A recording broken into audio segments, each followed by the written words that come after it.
விழிகாக்கும் இமை போல எமை தாங்கும் இறைவன் நீரே.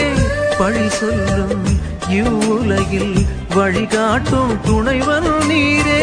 மன்னா தந்த மன்னவா உம்மை மண்ணில் ஏற்று மகிழ்கின்றோம். விண்ணையாளும் தலைவா உம்மை நெஞ்சில் தாங்கி புகழ்கின்றோம். நல்விருந்திது நமக்கென்றும் இதை அருந்திட தினம் வருவோம். நல்விருந்திது நமக்கென்றும் இதை அருந்திட தினம் வருவோம். திருவிருந்து புது விருந்து இறைமகன் இயேசுவின் அருமருந்து. அருளமுது இதை அருந்து ஆயன் இயேசுவை தரும் விருந்து. இந்த விருந்தில் கலந்திடுவோம், புது உறவென மலர்ந்திடுவோம். அன்பு பரமனை தொழுதிடுவோம், அளவில்லா நலம் பெறுவோம்.